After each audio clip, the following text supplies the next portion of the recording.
Of blood circulation, body fluid and circulation. ठीक है, body fluid and circulation हमारा EMRS PGT biology के syllabus में एक टॉपिक दिया गया है।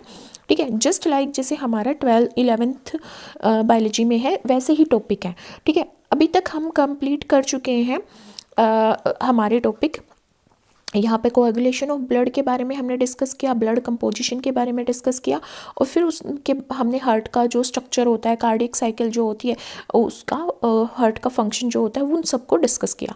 आज की वीडियो में हम 3 टाइप के सर्कुलेशन की बात करेंगे, जिसमें हम पढ़ने वाले हैं कोरोनरी सर्कुलेशन के बारे में, पल्मोनरी सर्कुलेशन के बारे में, सिस्टमिक सर्कुलेशन और हेपेटिक पोर्टल सिस्टम के बारे में, इलेक्ट्रोकार्डियोग्राम जिसको ECG भी बोलते हैं, और कैसे हमारी हार्मोनल या नर्वस सिस्टम के थ्रू कार्डियक एक्टिविटी यानी कि हार्ट की एक्टिविटी कंट्रोल की जाती है, रेगुलेट की जाती है, और कुछ डिसऑर्डर्स को हम पढ़ेंगे जो हमारे सिलेबस में इंक्लूडेड है।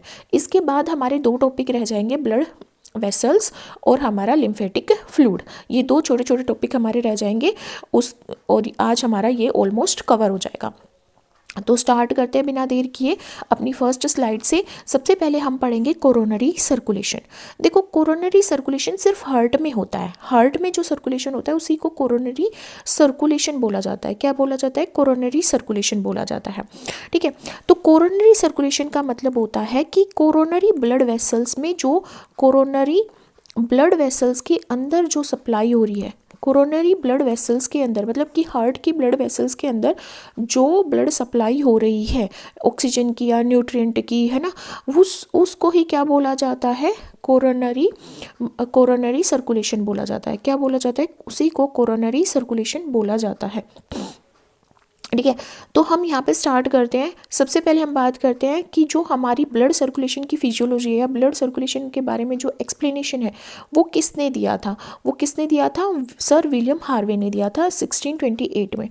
किसने दिया था? सर विलियम हार्वे ने दिया था 1628 में। अब हम समझते हैं कि कोरोनरी सर्कुलेशन होता क्या है।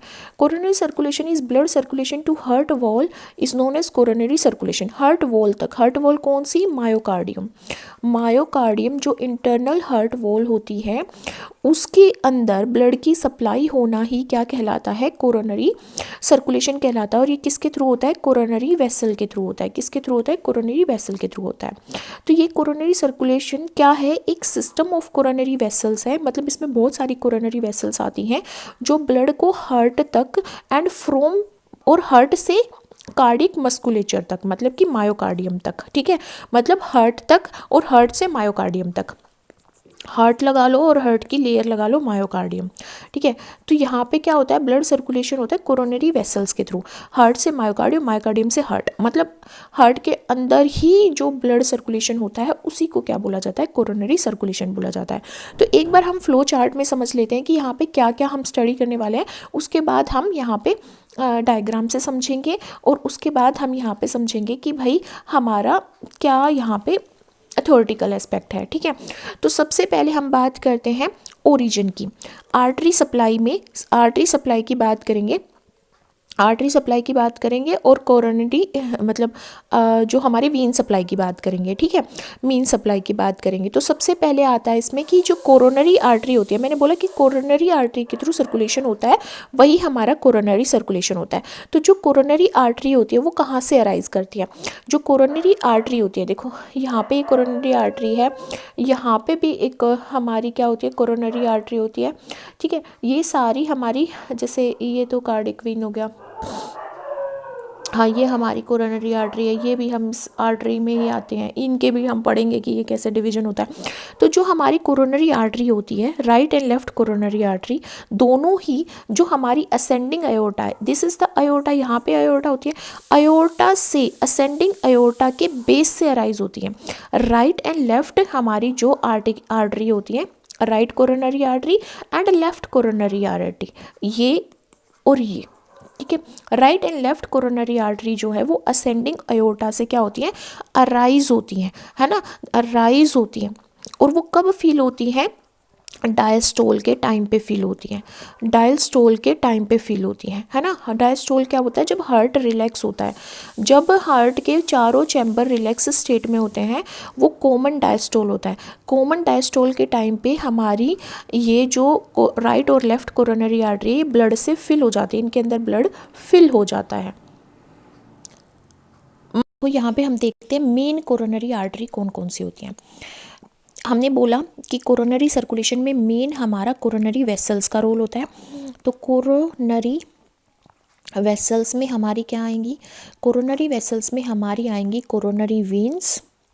कोरोनरी वीन्स आएंगी एंड आएंगी कोरोनरी आर्टरी। ठीक है, कोरोनरी आर्टरी ये दोनों ही क्या है, वेसल्स हैं। अब कोरोनरी आर्टरी को हम दो टाइप्स में, दो कैटेगरी में डिवाइड करते हैं। दो कैटेगरी होती है, एक होती है right coronary artery, right coronary artery होती है, जैसे यहाँ पे देख सकते हैं राइट कोरोनरी आर्टरी है RCA इसको बोला जाता है राइट कोरोनरी आर्टरी। और एक होती है हमारे पास क्या, left coronary artery, left coronary artery होती है। ठीक है, this is left coronary artery, ये लेफ्ट कोरोनरी आर्टरी है, ये हमारी राइट कोरोनरी आर्टरी है। ठीक है, राइट कोरोनरी आर्टरी है। अब देखो हमारी जो हमारी राइट कोरोनरी आर्टरी होती है वो किस किस को सप्लाई करती है। अगर ब्लड सप्लाई की बात करें, ब्लड सप्लाईज की बात करें तो ये किस किस को ब्लड सप्लाई करेगी, राइट एट्रियम को करेगी, राइट साइड में है तो राइट एट्रियम को भी करेगी, राइट वेंट्रिकल को भी करेगी, राइट वेंट्रिकल को भी करेगी, और जो हमारा SA नोड होता है, जो हमारा पेसमेकर होता है उसको भी करेगी, और AV नोड को भी करेगी। ठीक है, और इसकी ब्रांचेस क्या क्या होती है, इसकी ब्रांचेस की बात करें, अगर हम ब्रांचेस की बात करें कि राइट कोरोनरी आर्टरी की क्या क्या ब्रांच निकलती है, मार्जिनल आर्टरी इससे निकलती है, मार्जिनल आर्टरी इससे निकलती है, और हमारी जो पोस्टीरियर इंटरवेंट्रिकुलर आर्टरी है, इंटरवेंट्रिकुलर आर्टरी वो इससे निकलती है। ठीक है, मोस्ट पीपल में जो राइट कोरोनरी आर्टरी है वो मार्जिनल आर्टरी बनाती है और पोस्टीरियर इंटरवेंट्रिकुलर आर्टरी सॉरी। ठीक है, अब हमारी क्या है, लेफ्ट कोरोनरी आर्टरी। दूसरा डिवीजन हमारे पास क्या है, लेफ्ट कोरोनरी आर्टरी है। लेफ्ट कोरोनरी जो आर्टरी है हमारे पास, ये किसको ब्लड सप्लाई करती है, इसको बोला जाता है लेफ्ट कोरोनरी आर्टरी को LCA बोला जाता है। इसके दो डिवीजन होते हैं, left anterior descending artery, left anterior descending artery. ठीक है, लेफ्ट डिसेंडिंग आर्टरी और लेफ्ट सर्कमफ्लेक्स आर्टरी, ठीक है, एक तो ये, और दूसरी क्या होती है, लेफ्ट एंटीरियर डिसेंडिंग आर्टरी। ठीक है, जो इसमें यहाँ पे शो नहीं कर रखी है ना, सर्कमफ्लेक्स आर्टरी, और लेफ्ट हमारी क्या होती है, लेफ्ट एंटीरियर डिसेंडिंग आर्टरी होती है। लेफ्ट एंटीरियर डिसेंडिंग आर्टरी को हम LAD बोलते हैं। ठीक है, ये हमारा लेफ्ट वेंट्रिकल को, ये हमारी जो लेफ्ट वेंट्रिकल होती है उसको ब्लड सप्लाई करती है, और इंटरवेंट्रिकुलर सेप्टम जो होता है उसको सप्लाई करती है। लेफ्ट जो हमारी सर्कमफ्लेक्स आर्टरी होती है ये लेफ्ट एट्रियम को सप्लाई करेगी, और लेटरल और पोस्टीरियर वाल जो होती हैं हमारी लेफ्ट वेंट्रिकल की उसको सप्लाई करेगी। ठीक है, और ये किसको करेगी, इंटरवेंट्रिकुलर सेप्टम को और लेफ्ट वेंट्रिकल को। ठीक है, ये डिवीजन होता है हमारा कोरोनरी आर्टरी का, किसका, कोरोनरी आर्टरी का। अब बात करते हैं कोरोनरी वीन की, किसकी बात करेंगे, कोरोनरी वीन की बात करेंगे, कोरोनरी वीन की बात करते हैं। कोरोनरी वीन डीऑक्सीजनेटेड ब्लड को मायोकार्डियम से कलेक्ट करने का काम करती है। ये क्या करती है, just minute, collect deoxygenated blood कहाँ से कलेक्ट करती है, फ्रॉम मायोकार्डियम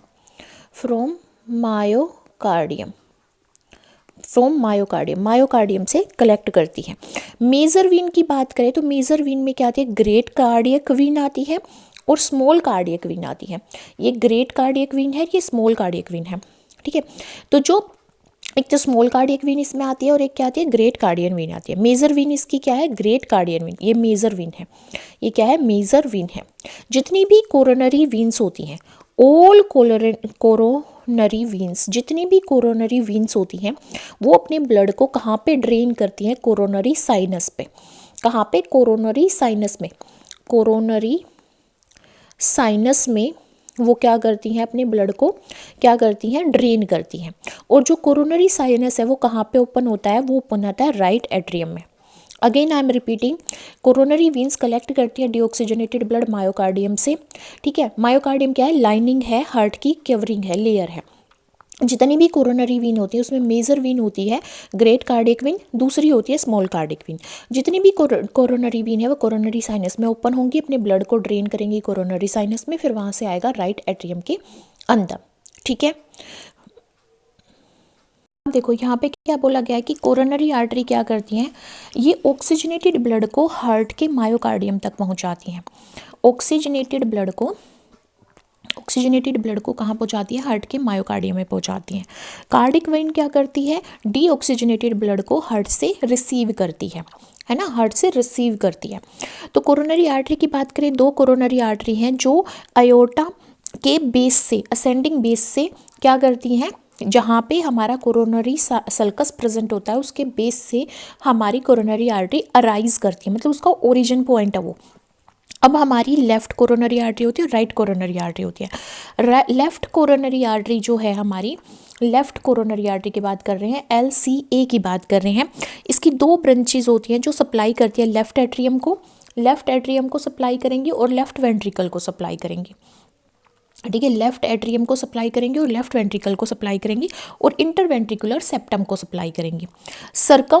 एक तो होती है सर्कमफ्लेक्स हमारी आर्टरी, सर्कमफ्लेक्स आर्टरी, ये सप्लाई करती है लेफ्ट एट्रियम को posterior wall of left ventricle, posterior wall को लेफ्ट वेंट्रिकल की, जैसे ये लेफ्ट वेंट्रिकल है, लेफ्ट वेंट्रिकल की पोस्टीरियर वॉल को भी ये सप्लाई करेगी और लेफ्ट एट्रियम को भी सप्लाई करेगी। एक इसमें डिवीजन होता है लेफ्ट कोरोनरी आर्टरी का एंटीरियर इंटरवेंट्रिकुलर आर्टरी में, एंटीरियर इंटरवेंट्रिकुलर आर्टरी, ये interior left anterior interventricular artery है। ठीक है, ये हमारी लेफ्ट इंटरवेंट्रिकुलर आर्टरी है। ये क्या करती है, इंटरवेंट्रिकुलर सेप्टम को सप्लाई करती है और वेंट्रिकल की एंटीरियर वॉल को सप्लाई करती है ना, एंटीरियर पोर्शन को। राइट कोरोनरी आर्टरी की बात करें, this is the right coronary artery. ये दो ब्रांचेस बनती हैं इसकी, एक बनती है राइट मार्जिनल आर्टरी RMA, ठीक है, और हमारी पोस्टीरियर इंटरवेंट्रिकुलर आर्टरी क्या बनती है, पोस्टीरियर इंटरवेंट्रिकुलर आर्टरी, जो यहाँ पे नहीं दिखाई गई है, ये नहीं, हाँ डिसेंडिंग आर्टरी है ये, बट पोस्टीरियर इंटरवेंट्रिकुलर आर्टरी। तो देखो दो ब्रांच है जो सप्लाई करेंगी राइट एट्रियम का, राइट वेंट्रिकल को, और कुछ पार्ट है वेंट्रिकल का और इलेक्ट्रिकल कंडक्शन सिस्टम को सप्लाई करेंगी, जैसे SA node and AV node. ये क्या करते हैं, इम्पल्स को जनरेट करने में मेजर रोल प्ले करते हैं, तो इसको कंडक्शन सिस्टम बोला जाता है, SA node and AV node को।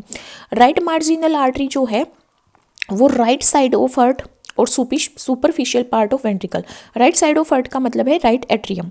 ठीक है, राइट एट्रियम को सप्लाई करेगी और कुछ पार्ट है वेंट्रिकल का उसको सप्लाई करेगी।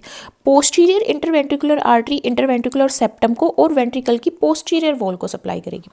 तो ये पूरा सप्लाई का सिस्टम होता है हार्ट के अंदर, जिसको हम क्या बोलते हैं, कोरोनरी सर्कुलेशन बोलते हैं। आई थिंक ये आपको क्लियर हो गया होगा। अब हम बात करते हैं इसके रेगुलेशन की, कि कंट्रोल कैसे किया जाता है कोरोनरी सर्कुलेशन को। Coronary circulation managed primarily by local control. Local control का मतलब है कि हार्ट के अंदर से ही आता है, इंट्रिंसिक कंट्रोल की वजह से। प्राइमरली तो ये इंट्रिंसिक कंट्रोल की वजह से होता है, secondly by sympathetic nervous system. ठीक है, SNS के थ्रू ये कंट्रोल किया जाता है, सिंपैथेटिक नर्वस सिस्टम के थ्रू कंट्रोल किया जाता है, और कई हार्ट के अंदर से ही अराइज होता है। ऑक्सीजन की अगर डिमांड बढ़ती है तो ब्लड फ्लो क्या करता है, बढ़ता है। ऑक्सीजन की डिमांड बढ़ेगी तो ब्लड फ्लो बढ़ेगा। एक्टिव हाइपरमिया व लोकल कंट्रोल ट्रिगर्स, जो एक्टिव हाइपरमिया है ना, एक्टिव हाइपरमिया मतलब कि हाइपरमिया ज़्यादा ब्लड का फ्लो, ज़्यादा ब्लड का फ्लो, वो कैसे कंट्रोल किया जाता है? इंट्रिंसिकली कंट्रोल किया जाता है, मतलब हार्ट के अंदर से ही सिग्नल आएगा और वो उसको कंट्रोल करेगा। Hypoxia buildup of metabolites ADP AMP degraded to adenosine potent vasodilator. इसने बोला है हाइपोक्सिया अगर आगा, हाइपोक्सिया की कंडीशन में क्या होता है, मेटाबोलाइट्स यहाँ पे बिल्डअप हो जाते हैं, जैसे एडीपी एएमपी ये क्या हो जाते हैं, बिल्डअप हो जाते हैं, जो क्या डिग्रेड करते हैं एडिनोसाइन में। एडिनोसाइन क्या है? एक वेसोडाइलेटर। वेसोडाइलेटर का मतलब है कि ब्लड वेसल्स को डायलेट करने का काम कर रहा है, उनके लूमेन को बढ़ा रहा है, उनके लूमेन को बढ़ा रहा है, जिसकी वजह से ज़्यादा ब्लड सप्लाई हो। किसमें? हाइपोक्सिया की कंडीशन में, जब हमारे बॉडी के अंदर क्या है, कम है ऑक्सीजन। हाइपोक्सिया की कंडीशन में मेटाबोलाइट्स बिल्डअप होते हैं, मेटाबोलाइट्स बिल्ड होते हैं, जिसमें हमारे कौन कौन से metabolites? ADP adenosine diphosphate and AMP adenosine monophosphate, ये हमारे बिल्ड होते हैं। ये क्या होते हैं? हमारे बिल्ड होते हैं, और ये हमारे किस में टूट जाते हैं? एडिनोसाइन पोटेंट, एडिनोसाइन में टूट जाते हैं। जो क्या है एडिनोसाइन? क्या है हमारा एडिनोसाइन? एक पोटेंट वेसोडाइलेटर है। वेसोडाइलेटर का मतलब होता है ब्लड वेसल्स को डायलेट करने के लिए जो यूज़ किया जाता है, मतलब कि ये हमारी ब्लड वेसल्स के डायमीटर को बढ़ा देता है, और जैसे ही डायमीटर बढ़ेगा ब्लड सप्लाई इंक्रीज हो जाएगी। क्या होगी? ब्लड सप्लाई इंक्रीज हो जाएगी। क्या हो जाएगी? ब्लड सप्लाई इंक्रीज हो जाएगी। कैसे इंक्रीज होगी? क्योंकि ये जो हमारे एडिनोसाइन में जब ये डिक्रीट होता है तो एडिनोसाइन बाइंड हो जाता है कोरोनरी वस्कुलर, कोरोनरी के जो वस्कुलर स्मूथ मसल्स हैं उनके साथ बाइंड हो जाता है, और कैल्शियम लेवल हमारा इन्फ्लक्स करता है, कैल्शियम लेवल मतलब गिर जाता है, वो सेल्स के अंदर एंटर करने लग जाता है, इन्फ्लक्स हो जाता है, मतलब एंटर करने लग जाता है, जिसकी वजह से ब्लड वेसल्स डायलेट हो जाती है और ब्लड फ्लो बढ़ जाता है और ऑक्सीजन की डिलीवरी हो जाती है। तो फर्स्ट पॉइंट में इसने क्या बताया है कि कोरोनरी सर्कुलेशन दो चीज़ों से मेंटेन किया जाता है। इंट्रिंसिक कंट्रोल, मतलब हार्ट खुद का कंट्रोल खुद करेगा, है ना, खुद का कंट्रोल खुद करेगा। सेकेंडरी होता है सिंपैथेटिक नर्वस सिस्टम के थ्रू। तो यहाँ पे दो चीज़ों से कंट्रोल किया जाता है, एक होता है इंट्रिंसिक कंट्रोल, एक होता है इंट्रिंसिक कंट्रोल, दूसरा होता है सिंपैथेटिक नर्वस सिस्टम के थ्रू, है ना, सिंपैथेटिक नर्वस सिस्टम के थ्रू। तो पहले पॉइंट में ये बोलता है अगर ऑक्सीजन की डिमांड गिर गई तो ब्लड फ्लो, सॉरी, ऑक्सीजन की डिमांड अगर बढ़ती है तो ब्लड फ्लो भी बढ़ता है, अगर ऑक्सीजन की डिमांड बढ़ती है तो ब्लड फ्लो भी बढ़ता है, ठीक है, तो ब्लड फ्लो भी बढ़ता है। अब देखो एक्टिव हाइपरमिया का मतलब है, एक्टिव हाइपरमिया का मतलब है, एक्टिव हाइपरमिया का मतलब है कि ज़्यादा ब्लड सप्लाई करनी है, तो वो कैसे होगा? वो लोकल कंट्रोल के थ्रू होगा, वो इंट्रिंसिक कंट्रोल के थ्रू होगा। इंट्रिंसिक कंट्रोल कैसे होगा? पहले क्या होती है? ऑक्सीजन लो होती है, ऑक्सीजन लो होती है, ऑक्सीजन लो होगी तो क्या होगा? हमारा ऑक्सीजन लो होगी तो क्या होगा? हमारा क्या होगा? हाइपरमिया की कंडीशन होगी, मतलब कि हाइपोक्सिया होगा, हाइपोक्सिया होगा, हाइपरमिया नहीं, सॉरी, हाइपोक्सिया होगा। ऑक्सीजन की क्या है? कम है ऑक्सीजन। अब जब हमारे हार्ट के अंदर लो ऑक्सीजन होती है, लो ऑक्सीजन इन हार्ट मसल्स, जब लो ऑक्सीजन होती है हार्ट मसल्स में, तो उस कंडीशन को हाइपोक्सिया बोला जाता है। क्या बोला जाता है? हाइपोक्सिया, ठीक है, हाइपोक्सिया बोला जाता है। तो यहाँ पे जैसे ही हाइपोक्सिया आता है, जैसे ही हार्ट मसल्स के अंदर हमारा क्या होता है? ऑक्सीजन गिरती है, तो यहाँ पे मेटाबोलाइट्स, कुछ मेटाबोलाइट्स हैं वो अक्यूमुलेट होने लग जाते हैं। कौन से metabolites? Adenosine diphosphate and adenosine monophosphate. ये एडिनोसाइन डाइफॉस्फेट है, ये एडिनोसाइन मोनोफॉस्फेट है, ठीक है। अब जो हमारा एएमपी है इसको कन्वर्ट किया जाता है एडिनोसाइन में, एडिनोसाइन में कन्वर्ट किया जाता है। एडिनोसाइन क्या करता है? इसका रोल क्या होता है? ये वेसोडाइलेटर होता है। वेसोडाइलेटर का मतलब ये है कि जो ब्लड वेसल्स होंगी, मान लो ये ब्लड वेसल्स इतनी है तो ये इतनी हो जाएगी, इसके अंदर का जो लूमेन है, ये इसके अंदर का लूमेन नैरो है, लूमेन क्या है यहाँ पे? नैरो है, ठीक है। वेसोडाइलेटर क्या करता है? लूमेन को ब्रॉड कर देता है। यहाँ पे लूमेन क्या हो गया? ब्रॉड हो गया, ठीक है, ब्रॉड हो गया, ब्लड सप्लाई बढ़ गई, ठीक है। तो ये किसके ऊपर एक्ट करता है? एडिनोसाइन किसके ऊपर एक्ट करेगा? कोरोनरी वेसल्स के ऊपर एक्ट करेगा। वेसल्स आर्टरी भी हो सकती है और वो वीन भी हो सकती है, ठीक है। अब ये वेसोडाइलेटर की तरह एक्ट करने के लिए क्या क्या करता है? ये वेसोडाइलेटर की तरह एक्ट करने के लिए सबसे पहले कैल्शियम का इन्फ्लेक्स करवाता है, सबसे पहले कैल्शियम का इन्फ्लेक्स करवाता है, जिसकी वजह से कैल्शियम स्मूथ मसल्स में एंटर करती है, वेसोडाइलेशन होता है, ठीक है। ब्लड फ्लो इंक्रीज हो जाता है और ऑक्सीजन की डिमांड स्टोर हो जाती है, ठीक है, ऑक्सीजन की डिमांड स्टोर हो जाती है। तो ये सब कब होता है? एक्टिव हाइपरमिया की कंडीशन में। किसकी कंडीशन में होता है? एक्टिव हाइपरमिया की कंडीशन में। एक्टिव हाइपरमिया क्या होता है? अब आपके माइंड में ये आएगा एक्टिव हाइपरमिया क्या होता है। देखो, जब हम एक्सरसाइज कर रहे हैं, जब हमने एक्सरसाइज की या जब हम स्ट्रेस में हैं, जब हम स्ट्रेस में तो हमारा हार्ट ना बहुत फास्ट वर्क करता है। हार्ट का फास्ट वर्क करता है मतलब उसका काम बहुत फास्ट हो जाता है, जिसकी वजह से ऑक्सीजन की डिमांड बढ़ती है। ऑक्सीजन की डिमांड क्या होगी? इंक्रीज होगी। इस डिमांड को मीट करने के लिए ब्लड फ्लो को ऑटोमेटिकली इंक्रीज किया जाता है, और ऑटोमेटिकली इंक्रीज करने को ही हम एक्टिव हाइपरमिया बोलते हैं। क्या बोलते हैं? एक्टिव हाइपरमिया बोलते हैं। तो ऑक्सीजन की डिमांड बढ़ेगी और कोरोनरी सर्कुलेशन के अंदर ब्लड का फ्लो भी बढ़ेगा, इसी को बोला जाता है एक्टिव हाइपरमिया। ठीक है, नेक्स्ट यहाँ पे कंडीशन क्या है? नेक्स्ट यहाँ पे हम देखते हैं, नेक्स्ट हमारा आता है intrinsic control. Intrinsic control of vascular tone provided by endothelial factors. Endothelial factors कैसे लोकल कंट्रोल करते हैं? अब यहाँ पे हम क्या पढ़ेंगे? यहाँ पे हम पढ़ेंगे कि जो एंडोथीलियल फैक्टर होते हैं, एंडोथीलियल फैक्टर्स वो कैसे लोकल कंट्रोल करते हैं। लोकल कंट्रोल का मतलब क्या है? Local control of coronary circulation. Coronary circulation को लोकली कैसे कंट्रोल करते हैं, ठीक है, कैसे कंट्रोल करते हैं।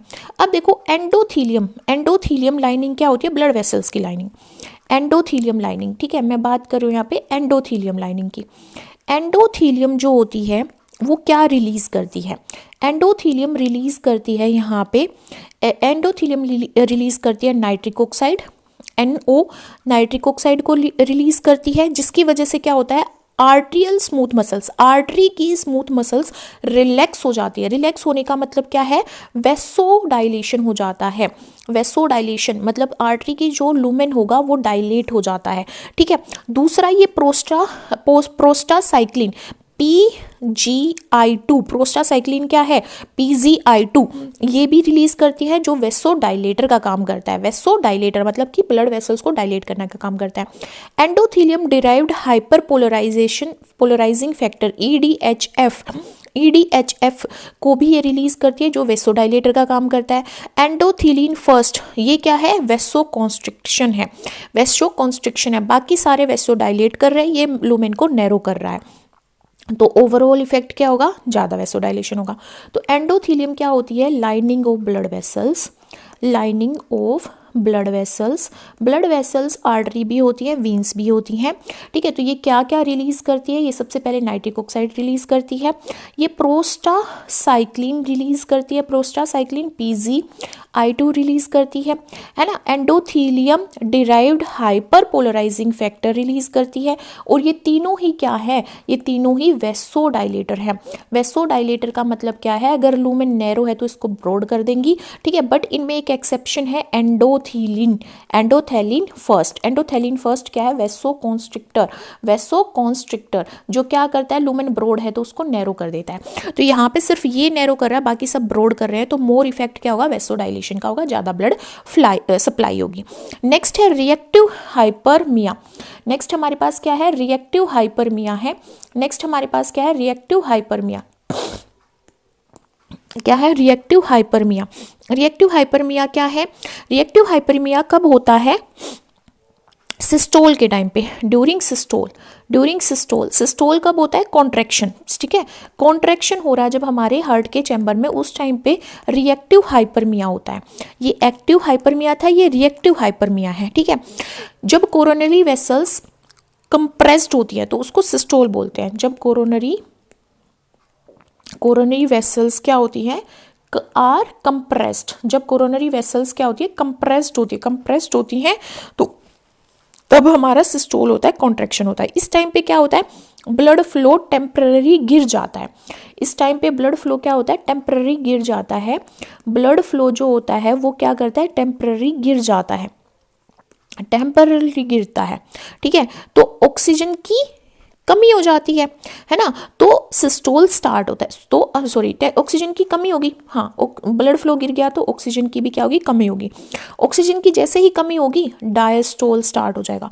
डायस्टोल क्या, रिलैक्स होने लग जाएंगे ब्लड मतलब हार्ट के चैम्बर्स रिलैक्स होने लग जाएंगे, तो अगेन ब्लड की सप्लाई बढ़ जाएगी। सडन एकदम से क्या होगा, वेसोडाइलेशन, ब्लड वेसल्स डायलेट हो जाएंगी और अगेन हमारा जो ब्लड फ्लो है वो क्या हो जाएगा, इंक्रीज हो जाएगा। ब्लड फ्लो इंक्रीज हो जाएगा तो ऑक्सीजन की जो प्रेजेंस है वो भी बढ़ जाएगी। इसको बोलते हैं रिएक्टिव हाइपरमिया। तो ब्रीफ जो आर्टरी, देखो सिस्टोल होता है, सिस्टोल के टाइम पे ऐसे होता है जब ब्लड वेसल्स कॉन्ट्रैक्ट कर रही है, ब्लड फ्लो गिर गया, ऑक्सीजन की डिमांड गिर गई, डेप्ट यहाँ पे बन गया। फिर वेसोडाइलेशन होगा, एकदम से वेसोडाइलेशन होता है जिसकी वजह से दोबारा से डायस्टोल स्टार्ट होता है। हार्ट चैम्बर्स, हार्ट वेसल्स जो हैं वो रिलैक्स स्टेट में आने लगती हैं, ब्लड फ्लो इंक्रीज हो जाता है और ऑक्सीजन की डिमांड अगेन बढ़ जाती है। ठीक है, तो ये हमारा क्या है, कोरोनरी सर्कुलेशन में कंट्रोल है कि कंट्रोल कैसे होता है। तो हमने यहाँ पे क्या पढ़ा, कोरोनरी सर्कुलेशन में मेजर रोल यहाँ पे हमने लोकल पढ़ा है ना। और जो हमने सिंपैथेटिक नर्वस सिस्टम की बात की, बहुत ही कम रोल प्ले करती है, माइनर रोल प्ले करती है किसमें, कोरोनरी सर्कुलेशन को रेगुलेट करने में।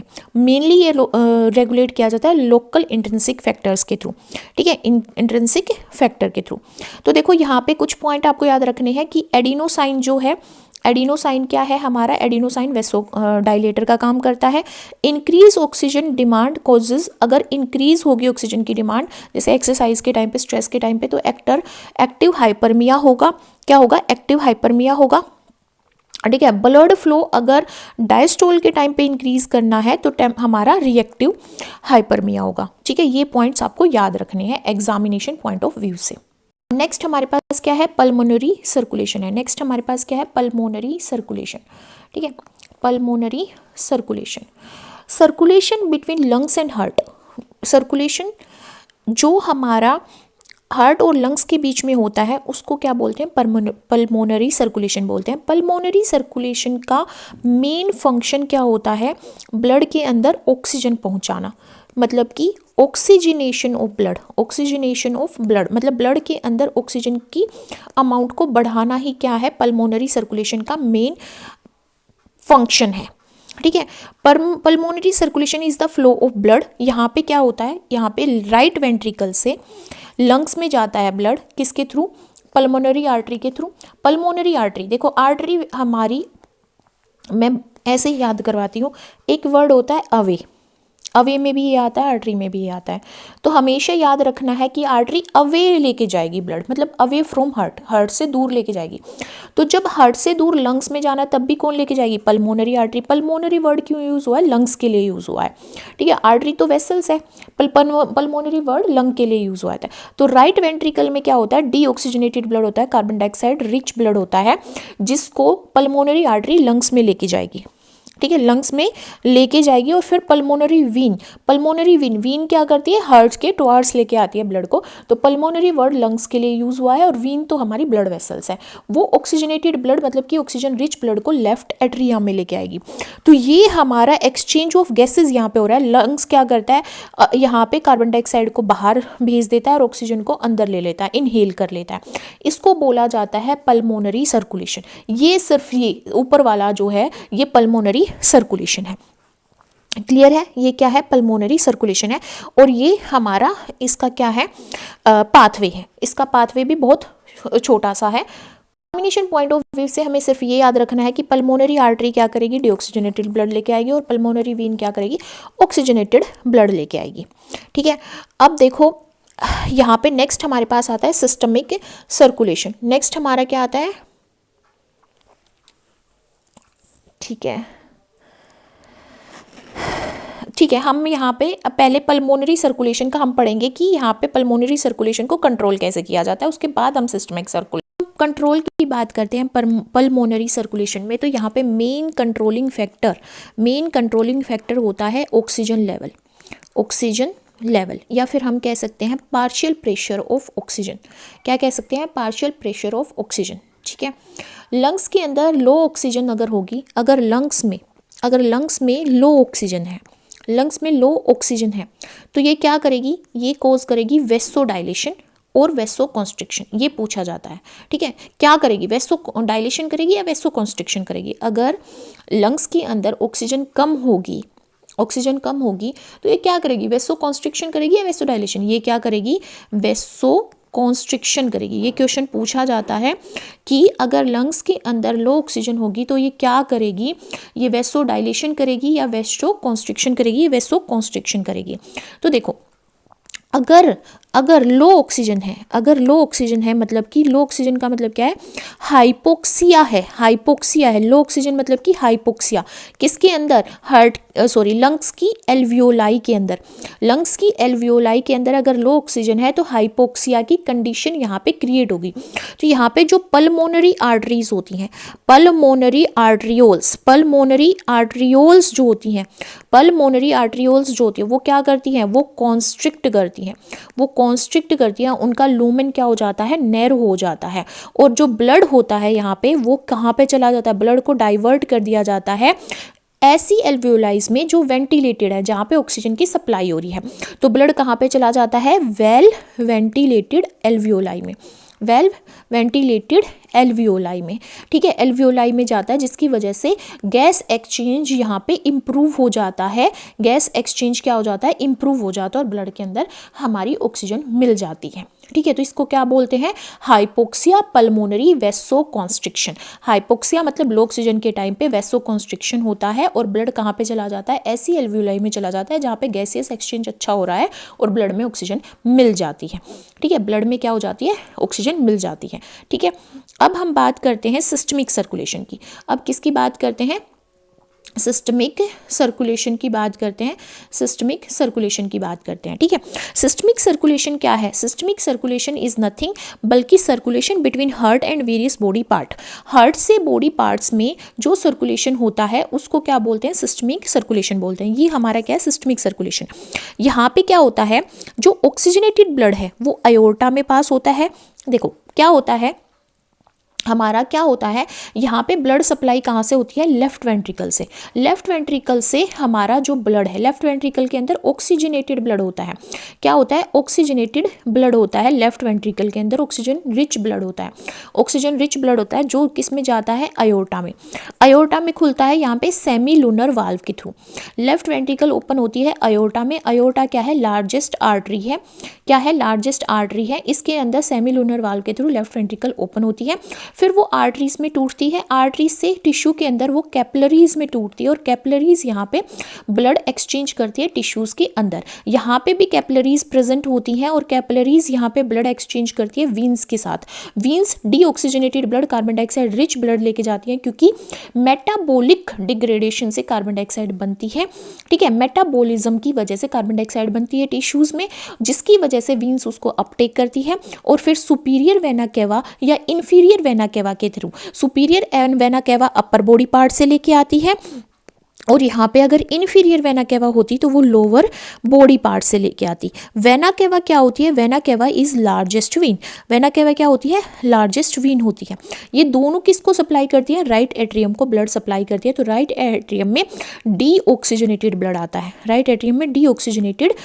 आता है, ठीक है, क्या आता है, डीऑक्सीजनेटेड ब्लड आता है जो कि कार्बन डाइऑक्साइड रिच ब्लड है। तो ये यहाँ तक की जो सप्लाई है इसको क्या बोलते हैं, सिस्टमिक सर्कुलेशन बोलते हैं। क्या बोलते हैं, सिस्टमिक सर्कुलेशन बोलते हैं। ठीक है, क्लियर है, सिस्टमिक सर्कुलेशन। तो मेन इसका फंक्शन क्या है, ऑक्सीजन को ट्रांसपोर्ट करना है, न्यूट्रिएंट को ट्रांसपोर्ट करना है, कार्बन डाइऑक्साइड को रिमूव करना है, मेटाबोलाइट को रिमूव करना है और हार्मोन को ट्रांसपोर्ट करना है। अगर आपसे पूछा जाए सिस्टमिक सर्कुलेशन का फंक्शन पूछा जाए तो ये क्या करता है, ये ट्रांसपोर्ट करता है ये ऑक्सीजन को डिफरेंट बॉडी पार्ट्स में। ठीक है, ट्रांसपोर्ट करता है न्यूट्रिएंट को डिफरेंट बॉडी पार्ट्स में, रिमूव करता है टिश्यूज से क्या, रिमूवल ऑफ कार्बन डाइऑक्साइड। ठीक है, रिमूव करता है क्या, मेटाबॉलिक वेस्ट। मेटाबॉलिक वेस्ट में क्या आती है हमारी, कार्बन डाइऑक्साइड भी आती है। ये क्या करता है, ट्रांसपोर्ट करता है। क्या ट्रांसपोर्ट करता है, ट्रांसपोर्ट करता है हार्मोन्स को। किसको ट्रांसपोर्ट करता है, हार्मोन्स को। ठीक है, किसको ट्रांसपोर्ट करा, हार्मोन्स को। अब यहाँ पे मेन डिफरेंस आता है पल्मोनरी सर्कुलेशन और सिस्टमिक सर्कुलेशन में मेन डिफरेंस क्या है। फॉर एग्जांपल ये है पल्मोनरी सर्कुलेशन, ठीक है, ये हमारे पास है सिस्टमिक सर्कुलेशन। इनके बीच में डिफरेंस देखो, अगर हम प्रेशर की बात करें, अगर हम किसकी बात करें, प्रेशर की बात करें, किसकी बात करें, प्रेशर की बात करें, तो प्रेशर जो है पल्मोनरी सर्कुलेशन में लो होता है, ठीक है, और सिस्टमिक सर्कुलेशन में हाई होता है। सिस्टमिक सर्कुलेशन में प्रेशर क्या होगा, प्रेशर की अगर हम बात करें, प्रेशर की अगर हम बात करें तो प्रेशर जो है वो हमारा पल्मोनरी सर्कुलेशन में लो होता है और सिस्टमिक सर्कुलेशन में हाई होता है। रेजिस्टेंस की बात करें, अगर किसकी बात करें, रेजिस्टेंस की बात करें, तो पल्मोनरी सर्कुलेशन में वो भी लो होता है और सिस्टमिक सर्कुलेशन में हाई होता है। डिस्टेंस की बात करें कि ब्लड को कितनी डिस्टेंस कवर करनी पड़ती है, तो ऑब्वियस सी बात है लंग्स तक पहुंचने में, हार्ट के पास ही लंग्स होते हैं, तो यहाँ पे शॉर्ट डिस्टेंस उसको कवर करनी पड़ती है और यहाँ पे लॉन्ग डिस्टेंस उसको बॉडी पार्ट्स में पहुंचने के लिए कवर करनी पड़ती है। फंक्शन की बात करें तो हमें समझ में आ गया कि पल्मोनरी जो ब्लड है वो ऑक्सीजनेशन करता है ब्लड की, मतलब ब्लड को ऑक्सीजन सप्लाई करता है, और जो सिस्टमिक हमारा सर्कुलेशन है वो डिस्ट्रीब्यूशन का काम करता है, ब्लड को डिस्ट्रीब्यूट करता है डिफरेंट बॉडी पार्ट्स में, डिफरेंट बॉडी पार्ट्स में। तो ये दोनों के बीच में क्या होता है, डिफरेंस होता है। यहीं पे अगर मैं बात करूं कि सिस्टमिक सर्कुलेशन के कंट्रोल की अगर मैं बात करूं तो ये कंट्रोल किया जाता है लोकल मेटाबॉलिक चेंजेस की वजह से, लोकल मेटाबॉलिक फैक्टर की वजह से ये कंट्रोल किया जाता है, ठीक है, और नर्वस सिस्टम की वजह से, और हार्मोन्स भी इसको क्या करते हैं, कंट्रोल करते हैं, ठीक है। जैसे एक्टिव टिश्यू होंगे तो वैसोडाइलेशन हो जाएगा, अगर टिश्यू क्या है, एक्टिव टिश्यू है, अगर टिश्यू क्या है, एक्टिव है, जैसे एक्सरसाइज वगैरह कर रहे हैं तो वैसोडाइलेशन यहाँ पे होगा, क्योंकि ज़्यादा ब्लड सप्लाई की जरूरत पड़ेगी, ज़्यादा ऑक्सीजन की जरूरत पड़ेगी। अगर टिश्यू रेस्टिंग टिश्यू है, जैसे सो रहा है कोई बंदा, रेस्टिंग स्टेट में है, तो वैसो कॉन्स्ट्रिक्शन होगा। ये क्वेश्चन पूछा जाता है, क्या होगा, वैसो कॉन्स्ट्रिक्शन होगा। क्या पूछा जाता है, अगर रेस्टिंग टिश्यू होते हैं, अगर कोई पर्सन सो रहा है तो उसकी बॉडी में ब्लड सप्लाई होगी, कम होगी, ज़्यादा होगी, तो वैसो कॉन्स्ट्रिक्शन होगा, तो कम ब्लड सप्लाई होगी। अगर एक्टिव टिश्यू एक्सरसाइज कर रहा है, रनिंग कर रहा है, स्ट्रेस में है, तो वैसोडाइलेशन होगा, ज़्यादा ब्लड सप्लाई होगी, ठीक है। सिंपैथेटिक जो नर्वस सिस्टम है वो क्या करता है, हार्ट रेट को बढ़ा देता है। हार्ट का जो रेट है, रेट ऑफ हार्ट है ना, रेट ऑफ हार्ट या हार्ट रेट लिखो आप, तो उसको बढ़ा देगा, मतलब कि बीपी भी बढ़ा देता है। क्या, sympathetic nervous system, sympathetic circulation heart rate बढ़ाता है, मतलब कि बीपी भी बढ़ाता है, मतलब बीपी भी बढ़ाता है। तो हम क्या कह सकते हैं कि हाई बीपी अगर है, हाई बीपी अगर है तो वो क्या करेगा, सिस्टमिक सर्कुलेशन को अफेक्ट करेगा। ज़्यादा क्या होगा, हार्ट बीट करेगा, ज़्यादा ब्लड सप्लाई होगी, जिसकी वजह से किडनी में, हार्ट जो हार्ट होगा उसमें भी ब्लड सप्लाई ज़्यादा होगी, किडनी में भी ज़्यादा होगी, ब्रेन में भी ज़्यादा होगी, ब्रेन स्ट्रोक भी हो सकता है, किडनी डैमेज भी हो सकती है, ठीक है, हार्ट हमारा वर्क करना स्टॉप भी कर सकता है, ठीक है। तो ये सारे क्या होते हैं, सिस्टमिक सर्कुलेशन के रेगुलेटिंग पॉइंट होते हैं। और पीपी का क्या इफेक्ट पड़ता है, सिस्टमिक सर्कुलेशन पे क्या पड़ता है, हार्ट रेट बढ़ जाता है। अब देखो ये जो डायग्राम रिप्रेजेंट कर रहा है, ये डायग्राम रिप्रेजेंट कर रहा है यहाँ पे हेपेटिक पोर्टल सिस्टम को, ठीक है, हेपेटिक पोर्टल सिस्टम को रिप्रेजेंट कर रहा है, जो ये हमें एक्सप्लेन करता है कि जो ब्लड सर्कुलेशन है वो 2 कैपिलरी बेड से पास होता है हमारे हार्ट में पहुँचने से पहले, ठीक है।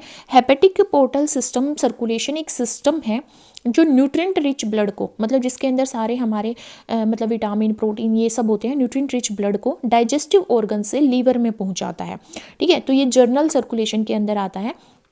इसको पोर्टल सिस्टम क्यों बोलते हैं, ये भी क्वेश्चन आपके माइंड में आएगा। इसको पोर्टल सिस्टम इसलिए बोलते हैं क्योंकि ब्लड यहाँ पे एक कैपिलरी नेटवर्क से, वन कैपिलरी नेटवर्क से दूसरी हमारे वन कैपिलरी नेटवर्क किसका, इंटेस्टाइन का। अब इंटेस्टाइन किसका पार्ट है, डाइजेस्टिव सिस्टम का, जीआई ट्रैक्ट का पार्ट है।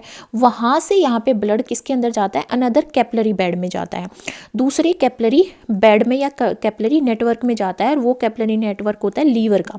इसलिए इसको किसके थ्रू जाता है, और पोर्टल वीन के थ्रू जाता है, पोर्टल वीन के थ्रू जाता है, इसलिए इसको क्या बोलते हैं, पोर्टल सिस्टम बोलते हैं, ठीक है। यहाँ पे कैपिलरीज पोर्टल वीन के थ्रू कैपिलरीज में ही ब्लड पहुंचाती है, मतलब यहाँ पे कैपिलरीज होंगी, किसकी कैपिलरीज होंगी, इंटेस्टाइन की, वो पोर्टल वीन के थ्रू दूसरी कैपिलरीज में ही ब्लड पहुंचाएंगी, दूसरी कैपिलरीज जो कि लीवर की होंगी। ये तो किसकी कैपिलरीज थी, इंटेस्टाइन की कैपिलरीज थी, और ये किसकी कैपिलरीज हैं, लीवर की कैपिलरीज है ना।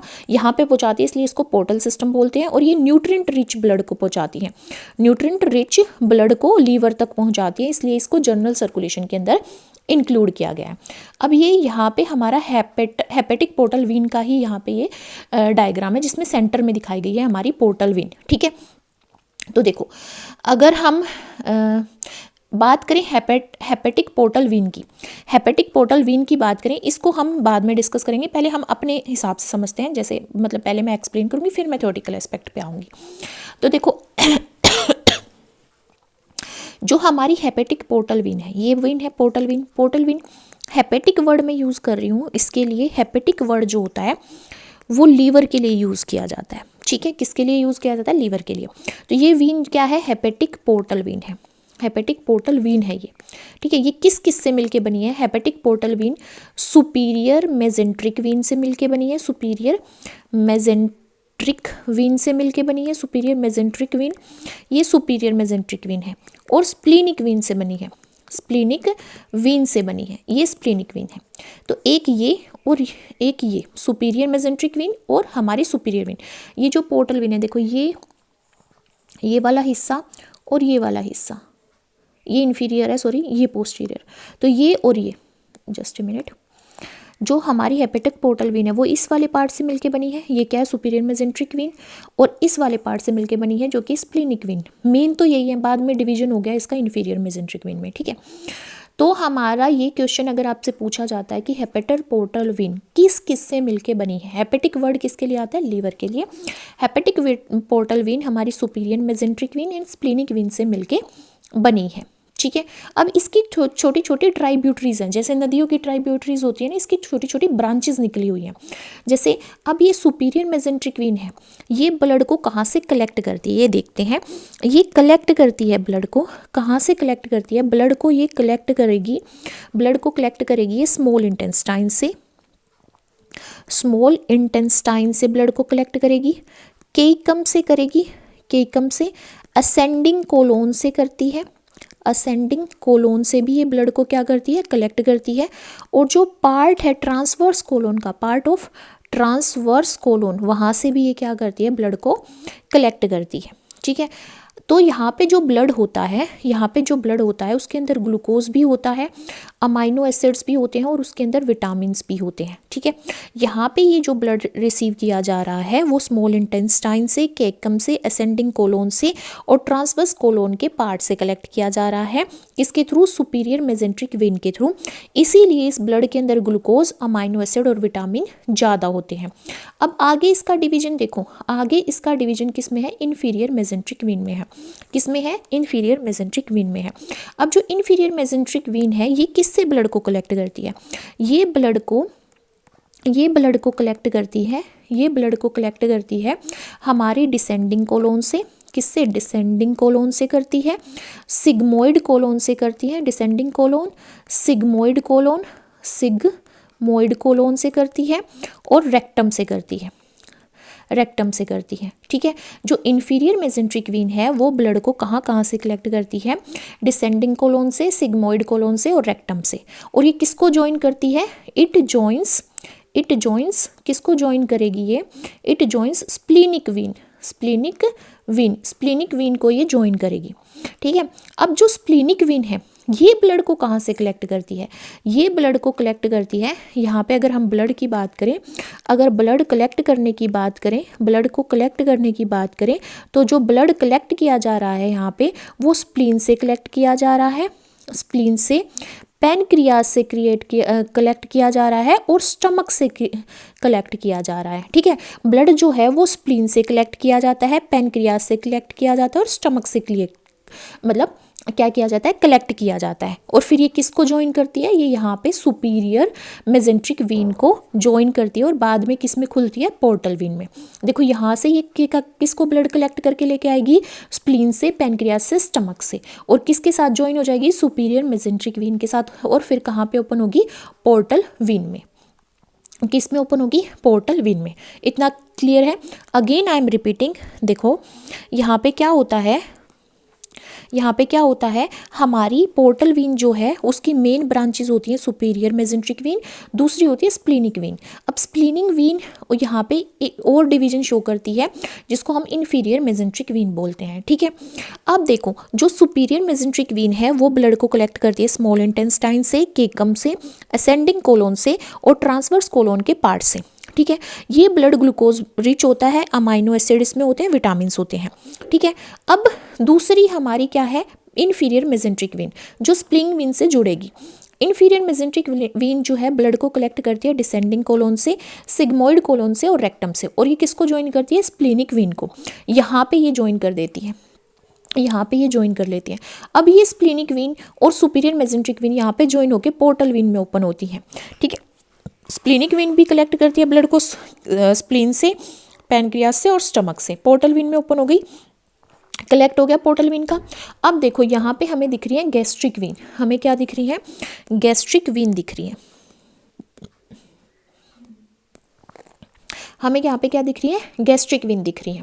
ठीक है, गैस्ट्रिक वेन जो होती है ये right and left gastric when है। इसकी राइट ब्रांचेस होती हैं,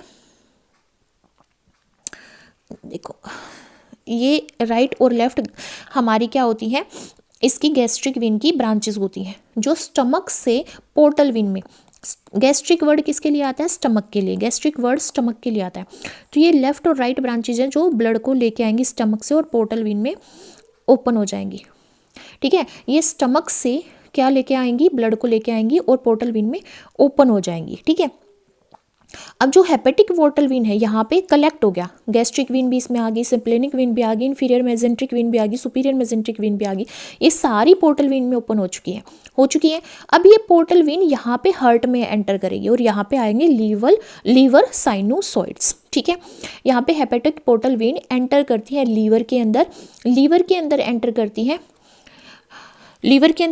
और लीवर के अंदर ये किसमें टूट जाती है? लीवर साइनोसॉइड में, लेफ्ट ब्रांच और राइट ब्रांच में। ठीक है, एक देखो यहाँ पे न्यूट्रिएंट स्टोर होते हैं, मॉडिफाई होते हैं, डिटॉक्स होते हैं। तो लीवर में क्यों जाना है ब्लड को? लीवर में ब्लड को क्यों जाना है? ये क्वेश्चन भी आपके माइंड में आएगा। लीवर में ब्लड को क्यों जाना है? क्योंकि यहाँ पे जो न्यूट्रिएंट्स हैं, हेयर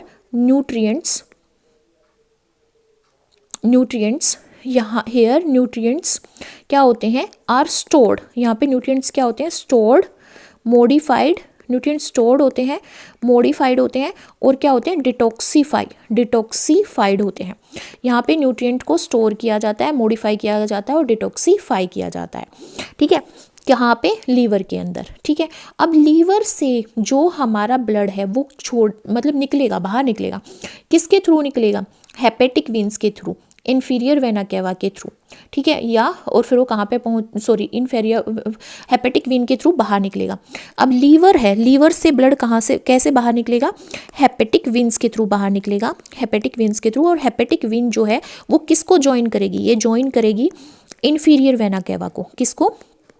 इन्फीरियर वेना केवा को ज्वाइन करेगी और इन्फीरियर वेना केवा फिर राइट एट्रियम में खुल जाएगी, राइट एट्रियम में ओपन हो जाएगी। ठीक है, राइट एट्रियम में ओपन हो जाएगी। तो यहाँ पे एक इम्पोर्टेंट पॉइंट है, इम्पोर्टेंट पॉइंट आपको ये ध्यान रखना है, ये तो ओपन आएगा। ठीक है, यहाँ पे एक इम्पोर्टेंट पॉइंट ये ध्यान रखना है कि पोर्टल वेन जो है, पोर्टल वेन वो ब्लड को एंटर करवाती है लीवर में।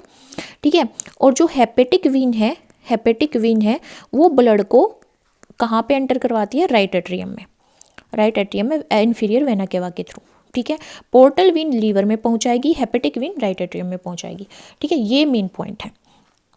थिंक अगर आपको समझ में आ गया तो आप इसको रीड भी कर सकते हो, बट मैं एक बार रीडिंग ले लेती हूँ।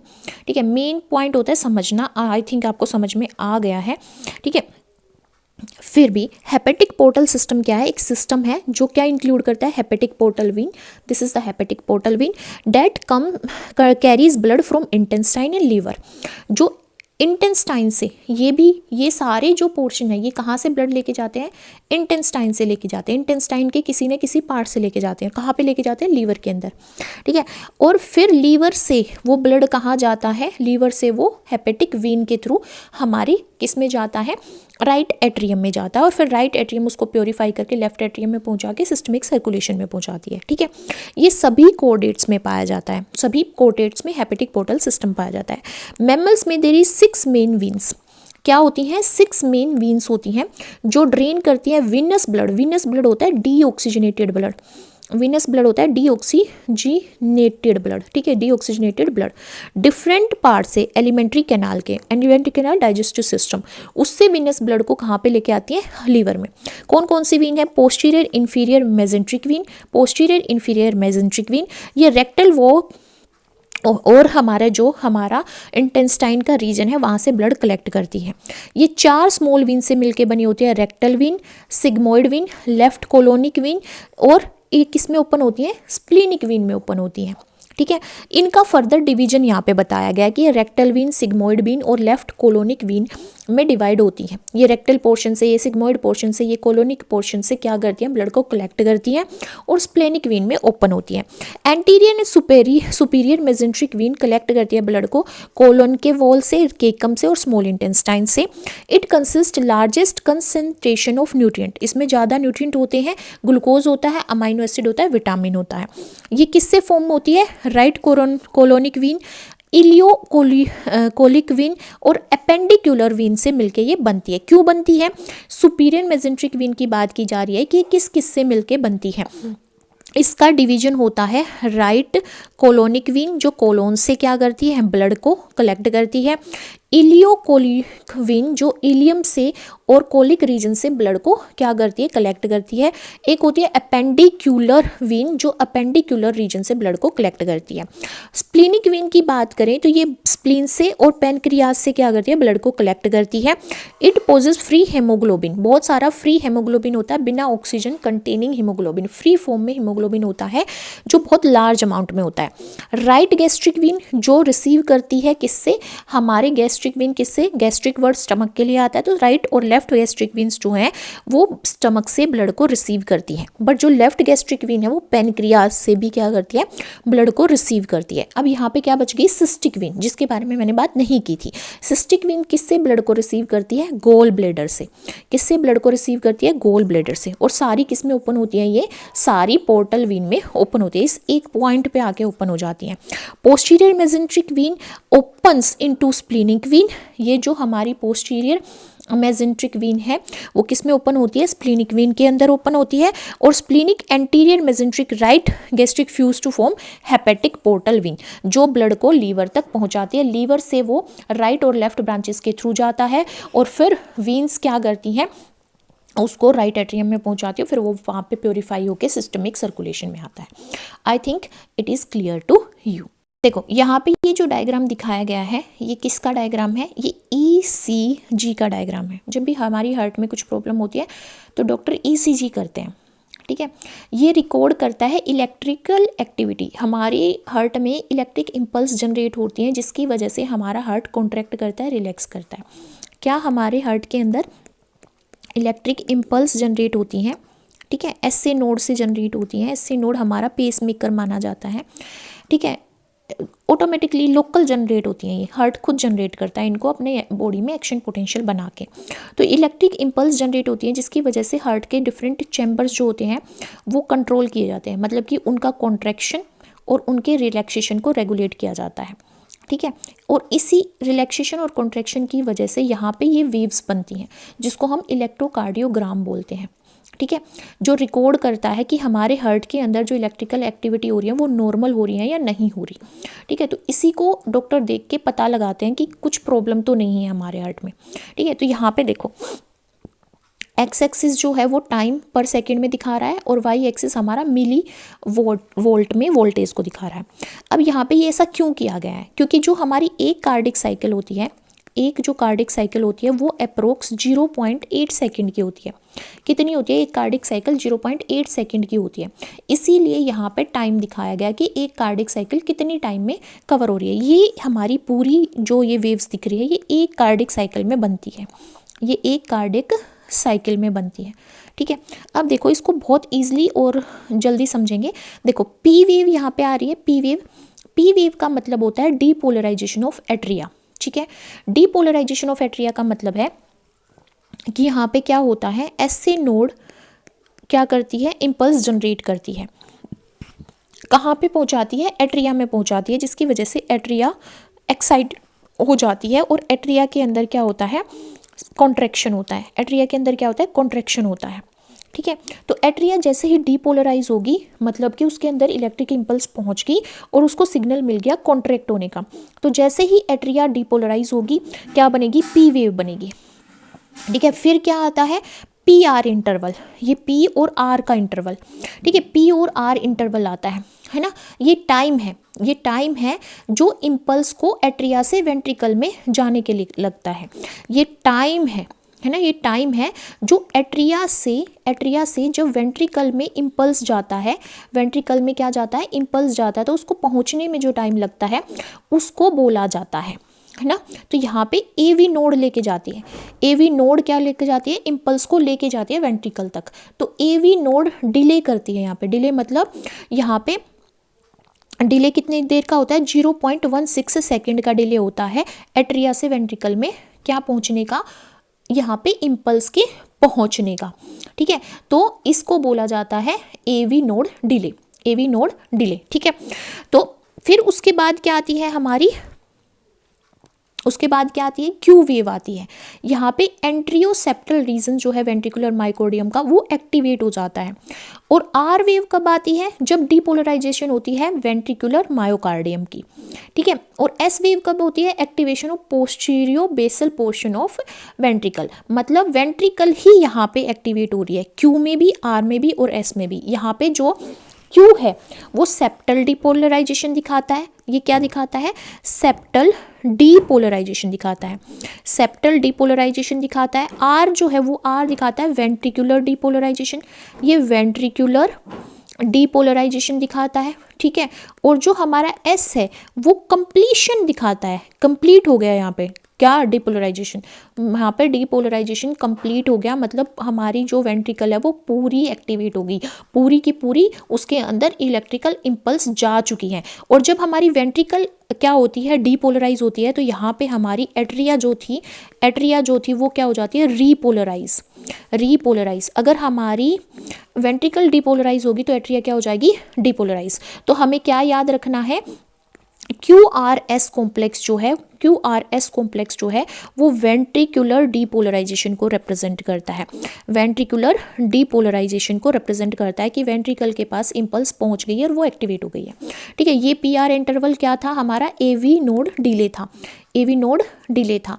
और QRS कॉम्प्लेक्स किसको रिप्रेजेंट कर रहा है, वेंट्रिकुलर डीपोलराइजेशन को। ठीक है, वेंट्रिकुलर डीपोलराइजेशन को। अब इसके बाद आता है SOT सेगमेंट। ठीक है, इसके बाद क्या आता है, SOT सेगमेंट आता है, ये वाला सेगमेंट जो बनता है, ये फुल्ली ये सेगमेंट रिप्रेजेंट करता है उस पीरियड को जब वेंट्रिकल फुल्ली डिपोलराइज थी, है ना, फुल्ली डिपोलराइज्ड थी जब वेंट्रिकल, उसको रिप्रेजेंट करता है। इसी वजह से यहाँ तक का रीजन जो है वो किसको रिप्रेजेंट कर रहा है, वेंट्रिकुलर डीपोलराइजेशन को, वेंट्रिकुलर डीपोलराइजेशन को। अगर इसमें एलिवेशन आ जाए, जैसे यहाँ पे ये नॉर्मल है, ये नॉर्मल है, अगर ये इतनी बड़ी हो जाए या ये डिप्रेस हो जाए तो ये किसको रिप्रेजेंट करेगी, ये हार्ट प्रॉब्लम को रिप्रेजेंट करेगी, या तो एक्सट्रीमिया को रिप्रेजेंट करेगी, है ना, ये हार्ट प्रॉब्लम्स को रिप्रेजेंट करेगी। टी वेव्स यहाँ पे वेंट्रिकुलर, फिर यहाँ पे पूरा फुल्ली यहाँ पे क्या हो गया था, डीपोलराइज हो गया था। डीपोलराइज होने के बाद क्या आता है, रीपोलराइजेशन आती है, तो यहाँ पे वेंट्रिकुलर क्या हो जाएगी, टी वेव्स पे हमारी वेंट्रिकुल क्या हो जाती है, रीपोलराइज हो जाती है, दोबारा से रीपोलराइजेशन आ जाता है। ठीक है, यहाँ तक तो डीपोलराइजेशन फुल्ली होगा, पर टी वेव्स जब आएगी, जब वेंट्रिकुलर रीपोलराइजेशन होगा, मतलब कि वेंट्रिकल रिलैक्स होगी। रीपोलराइजेशन जब होती है, जब कोई चैम्बर रिलैक्स होता है, तो यहाँ पे वेंट्रिकल रिलैक्स स्टेट में आ जाएगी, यहाँ पे वेंट्रिकल क्या होगी, रिलैक्स होगी, और नेक्स्ट साइकिल के लिए क्या करेगी, हमारा वो क्या करेगी, अपने आप को प्रिपेयर करेगी। ठीक है, अब देखो यहाँ पे जो PR इंटरवल होता है, जो PR इंटरवल होता है, ये दो सक्सेसिव R वेज के बीच में टाइम को दिखाता है। जो ये PR इंटरवल है, देखो ये PR इंटरवल है, R है, सॉरी RR इंटरवल, सॉरी मैं PR बोल रही थी। एक ये साइकिल है, फिर उसके बाद दोबारा से हमारी ऐसी ही साइकिल बने, दोबारा से ऐसी साइकिल, एक ये साइकिल है कार्डिक साइकिल, एक ये कार्डिक साइकिल है। ठीक है, अब R और R के बीच का टाइम, जब ये R पीक आई थी और यहाँ पे R पीक आई थी, मतलब R और R के बीच का जो टाइम होता है, R और R के बीच का जो टाइम होता है, सक्सेसिव R वेव्स के बीच का जो टाइम होता है, इसका यूज़ किया जाता है हार्ट रेट को कैलकुलेट करने के लिए। R एंड R इंटरवल का यूज़ किया जाता है हार्ट रेट को मेज़र करने के लिए, हार्ट रेट को मेज़र करने के लिए। अगर जो RR है, अगर ये शॉर्ट RRR है, तो इसका मतलब कि फास्ट हार्ट रेट है, फास्ट हार्ट रेट है। अगर ये हमारी लॉन्ग RR है, अगर लॉन्ग RR है तो स्लो हार्ट रेट है, स्लो हार्ट रेट है, क्योंकि ये एक साइकिल एक सिंगल हार्ट रेट को रिप्रेजेंट कर रही है। ठीक है, तो अगर आपसे एक सिंगल लाइन में बोला जाए तो पी वेव जो है वो एट्रियल डीपोलराइजेशन को रिप्रेजेंट करेगी, डीपोलराइजेशन को रिप्रेजेंट करेगी। ठीक है, क्यू आर एस कॉम्प्लेक्स जो होता है वो वेंट्रिकुलर डीपोलराइजेशन को रिप्रेजेंट करता है, डीपोलराइजेशन को। टी वेव जो है वो वेंट्रिकुलर रीपोलराइजेशन को रिप्रेजेंट करती है, रीपोलराइजेशन को रिप्रेजेंट करती है। ठीक है, ठीक है। अगर कोई भी एबनॉर्मलिटी है ईसीजी में तो या तो कैसे डायग्नोज करेंगे, एनी हेल्प डायग्नोसिस, मतलब अगर ईसीजी में कोई भी प्रॉब्लम है तो वो किसको डायग्नोज करेगी, वो एरिथमिया को, एरिथमिया की प्रॉब्लम्स को हम डायग्नोज कर सकते हैं ईसीजी से। हार्ट ब्लॉकेज को हम डायग्नोज करते हैं ईसीजी को देख के। और मायोकार्डियल इन्फारेक्शन को भी हम डिटेक्ट कर सकते हैं ईसीजी से। और इक्ष्मिया जो होता है, स्ट्रोक होता है, ये एक स्ट्रोक होता है, स्ट्रोक की कंडीशन होती है, इसको भी हम क्या करते हैं, मेज़र कर सकते हैं ईसीजी को। देखो, arrhythmia, heart blockage, myocardial infarction, इक्ष्मिया, स्ट्रोक, इन सब को हम क्या कर सकते हैं, ईसीजी से पता लगा सकते हैं, ईसीजी की रीडिंग से पता लगा सकते हैं। ठीक है, तो इलेक्ट्रोकार्डियोग्राम एक इंस्ट्रूमेंट होता है,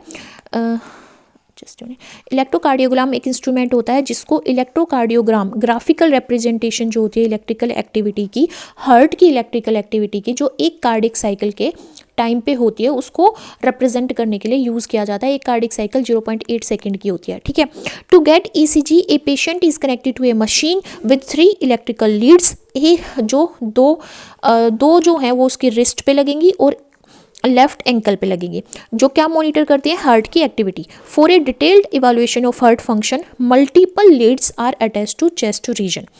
एक ईसीजी के अंदर अलग अलग वेव्स होती हैं, जैसे पी वेव्स किसको रिप्रेजेंट करती हैं, एक्साइटेशन को, एट्रिया के एक्साइटेशन को, जिसमें एट्रिया डीपोलराइजेशन शो करती है और एट्रिया जो है वो कॉन्ट्रैक्ट होती है।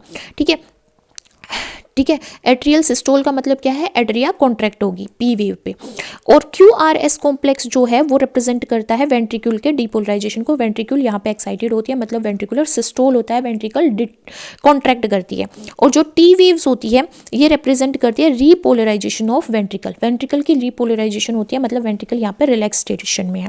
डेविएशन इन ईसीजी, अगर ईसीजी में कुछ भी डेविएशन आ रहा है तो हमें एबनॉर्मलिटी और डिजीज का पता लगता है, इसलिए ये क्लिनिकली बहुत ही सिग्निफिकेंट है, मतलब इसकी हेल्प से हम हार्ट के अंदर की प्रॉब्लम्स का पता लगा सकते हैं। अब देखो, रेगुलेशन ऑफ कार्डिक एक्टिविटी, वैसे हम देख चुके हैं पल्मोनरी रेगुलेशन कैसे होता है, सर कोरोनरी रेगुलेशन कैसे होता है, ये सब हम देख चुके हैं। फिर भी नॉर्मल एक्टिविटी जो हार्ट की होती है वो ऑटो रेगुलेट की जाती है नोडल टिश्यूज़ के थ्रू, मतलब मायोजेनिक हार्ट के थ्रू। हमारे मसल्स जो होती हैं हमारे हार्ट के अंदर ही सिस्टम चलता है, जिसको हम लोकल कंट्रोल बोलते हैं, हार्ट खुद कंट्रोल करता है।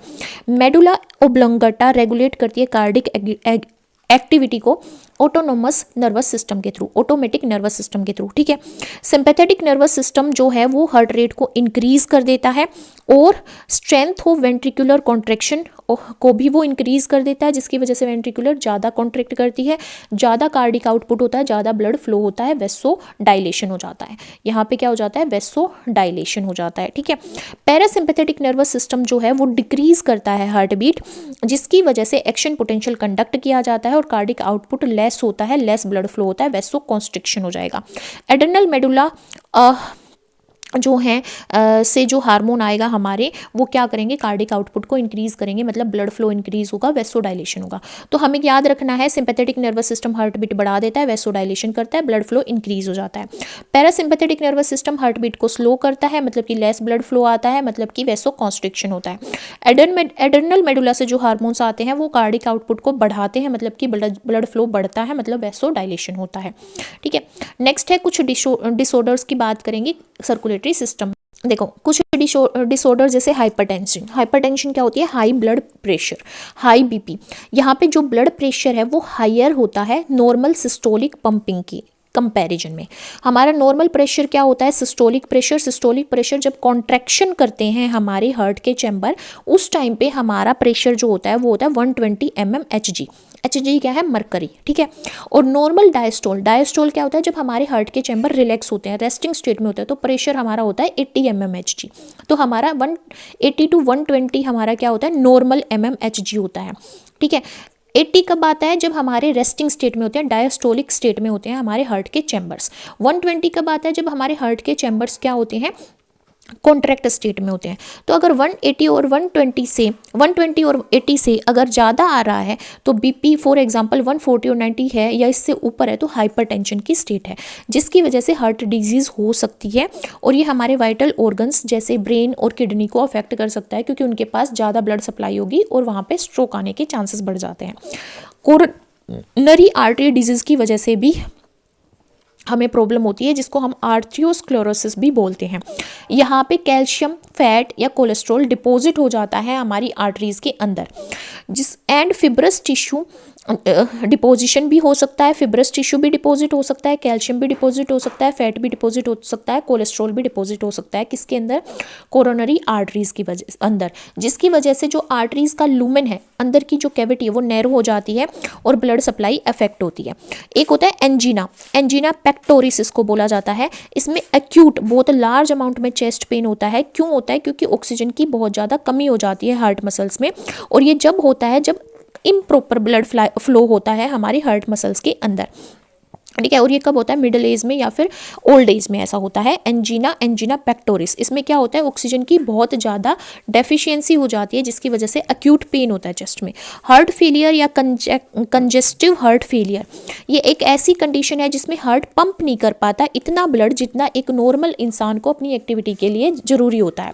Congestion of lungs is the main symptom. जैसे हमारे लंग्स क्या करते हैं, उसमें इन्फेक्शन हो गया, उसमें म्यूकस जम गया, तो क्या होता है, ऑक्सीजन सप्लाई नहीं हो पाती, प्रॉपर ऑक्सीजन सप्लाई नहीं हो पाती, जिसकी वजह से हार्ट के अंदर भी प्रॉपर सप्लाई नहीं हो पाती और हार्ट फेलियर हो जाता है। पर ये कार्डिक अरेस्ट जैसा नहीं होता, ठीक है, क्योंकि कार्डिक अरेस्ट में क्या होता है, हार्ट बिल्कुल ही काम करना बंद कर देता है। पर हार्ट फेलियर एक अलग सिम्टम्स है।